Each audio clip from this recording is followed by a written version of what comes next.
The prophecy was ignored. It always is. Across the ancient halls of the oracular spire of Virex, a being older than most civilizations had spoken a warning that echoed through galactic archives for centuries. If you strike first against humanity, they will never stop. The words were recorded, translated into thousands of languages, and eventually dismissed as myth. Humanity, after all, was young, curious, fragmented, hardly the kind of species that could terrify empires. The galaxy learned the truth too late. The rising fear of Earth. Humanity's expansion beyond Sol was peaceful. Trade routes flourished. Joint colonies were founded.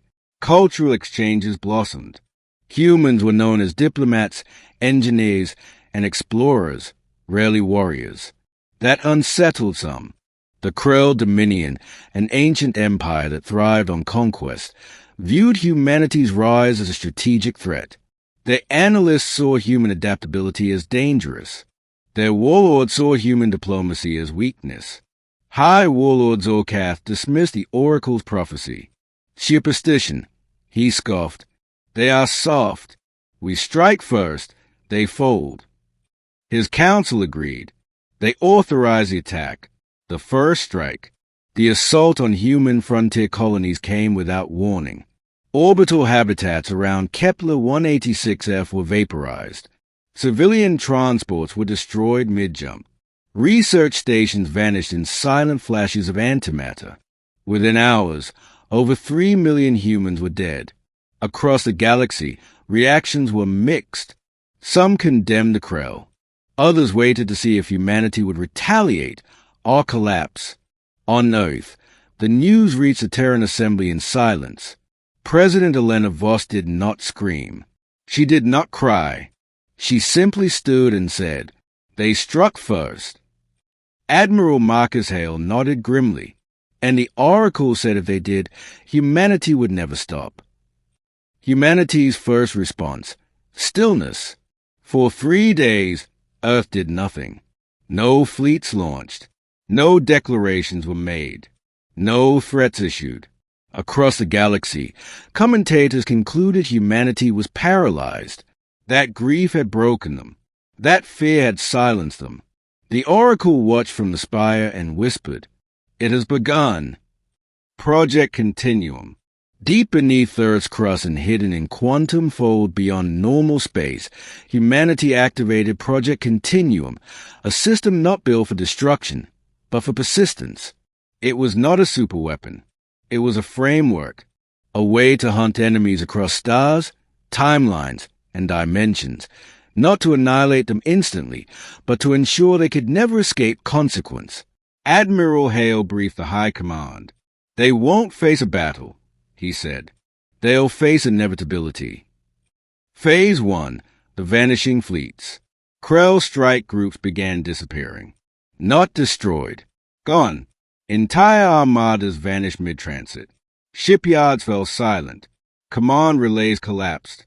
Warp corridors folded into unusable space. Krell High Command panicked. Where are our fleets? Why aren't they responding? Who is attacking us? No response came. Humanity still said nothing. Phase 2, the collapse of the Krell war machine. Krell military infrastructure failed across dozens of systems. Fuel depots imploded. Supply chains disintegrated. Communications networks dissolved into static. Planetary defense grids shut down without warning. Civilian worlds were untouched. Only military assets fell. Surgical. Precise. Relentless. The galaxy watched in disbelief. Humanity wasn't fighting a war. They were unmaking an empire. The Oracle speaks again. The Oracle returned to the council chambers and addressed the terrified delegates. "I warned you," he said softly. "They do not rage. They do not seek revenge. They seek resolution. And resolution, to them, means you never threaten them again." A delegate whispered, "Can't the Krell surrender?" The Oracle shook his head. They already did, the moment they struck first. Phase 3, No escape. Krell leadership attempted retreat. Their hidden systems were found. Their secret vaults exposed. Their deep space refuges disabled. Every time they moved, humanity was already there, not with fleets, but with systems that removed their ability to operate at all. They were not hunted. They were contained. Warlord Zorkath broadcast a surrender. We yield. We withdraw. We beg for ceasefire. No response came. Humanity still said nothing. The first human message. Only after the Krell war machine was completely dismantled did Earth finally speak. President Voss broadcast across every channel. Her voice was calm. Cold. Absolute. You struck first. Silence. We did not want war. We did not seek conquest. We did not provoke you. Her eyes hardened. But you killed our people. She paused. This ends now. The end of the Krell Dominion. Within days, the Krell Dominion formally collapsed. Their military was gone. Their borders meaningless. Their warlords powerless. But their worlds remained. Their civilians were safe. Their species endured. Humanity had not exterminated them. They had removed their ability to ever threaten anyone again.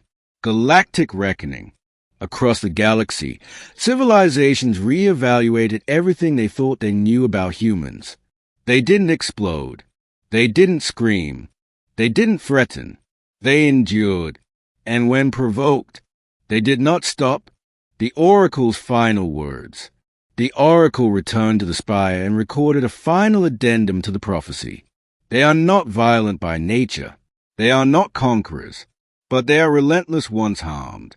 If you strike first, they will never stop, not until you no longer can.